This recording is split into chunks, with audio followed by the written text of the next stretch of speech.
and welcome back to my channel, which is dedicated to philosophy, music and culture in general. So, Immanuel Kant and the religion within the bounds of bare reason or pure reason, and this kind of subject, this kind of theme, consciousness and pure bare reason, is the very significant theme for Immanuel Kant.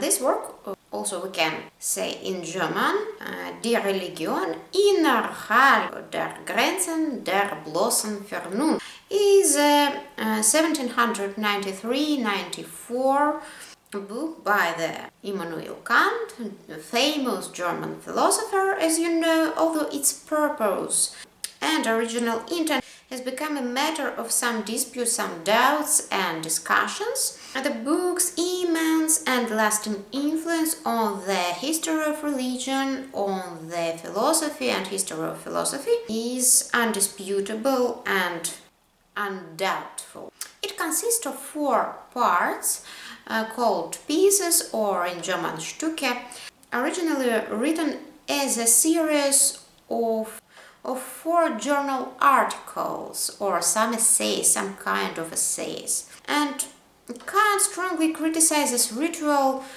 superstition, church superstition and some tradition of the cult. In the preface to Critique of Pure Reason, Kant introduces the notion of a Copernican revolution in philosophy, and he says, when it turned out that the doctrine of the rotation of stars around the observer doesn't explain fully the movement of the heavenly bodies, Copernicus tried to establish whether he himself to achieve greater success and more clarity, suggesting that moves the observer himself, and the stars are in rest.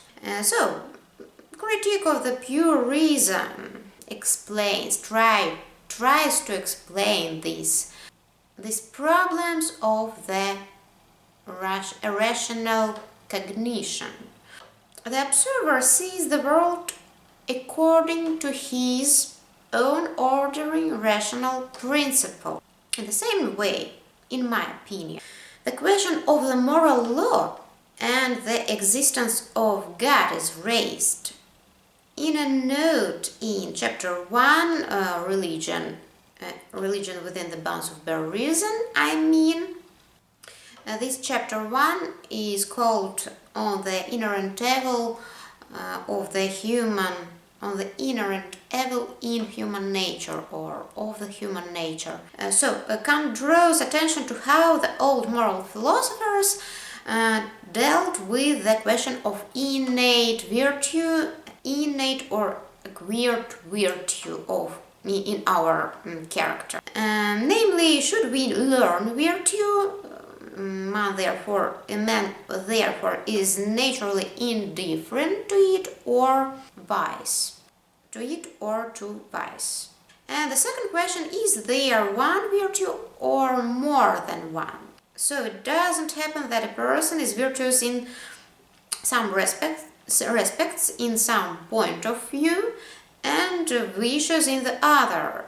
It's kind of relativism. That is, a person here is considered in a phenomenon within the limits of the pure reason, within the limits of the empirical, but not in the bounds of pure reason, on the scales of pure reason. Kant, on the other hand, proceeds from the idea of the universal law and universal good, a moral law that is common to all of nations, all of people. This universal moral law is common to all within the limits of reason. And man is thought of here as a rational being, not as natural being, some natural existence. And a person here is a thinking being, who is able to have an idea of the law and of the highest good. This highest good is derived from this moral law, which is common to all of nations. If there is a postulate of mind about the highest derived good, then this is a consequence of the postulate of the highest good, highest original good. In some way, it's the proof of the existence of God. At the same time, the human mind is autonomous and moral necessity is subject. Here Kant differs from the ontological proof of Thomas von Aquin, from the degrees of perfection, and Kant precisely argues that our idea of perfection is based on sensory experience, but God is transcendent. The only proof Kant deduces from the rational moral law, rational moral common law. Religion is the legislation of reason designed to give morality and influence of man's every duty by means of the idea of God created by reason itself. At the same time, religion is not a set of special duties, directly related to God duties.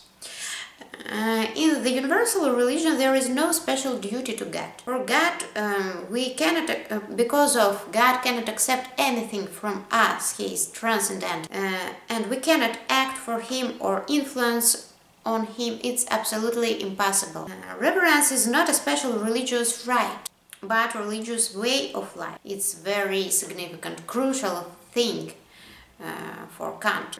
In addition, it's important for Kant to emphasize that it is the moral law that enjoys the deepest respect. But on a religious ground, morality becomes an object of worship, statuary, or historical. Faith, Kant means the formal side, the ritualistic side, cultural side, maybe traditional side, which is probably what Martin Luther opposed and argued. For Kant, it's dead in itself. It's just the formal side. An important point, in my opinion, that connects the understanding of morality with the concept of aesthetics judgment is disinterest in personal benefit. That is when the immoderate person, vicious person, returns to modesty for the sake of health care.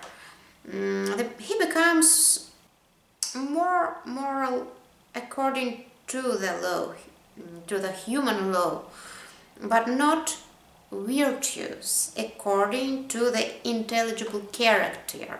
It's just his own benefit, his health care. Accordingly, pure or moral faith requires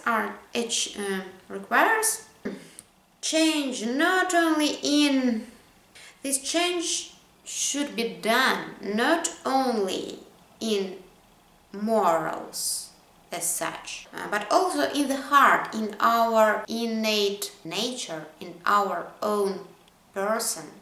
And this kind of religion, this kind of faith is universal, alive, and based on the faith of pure reason.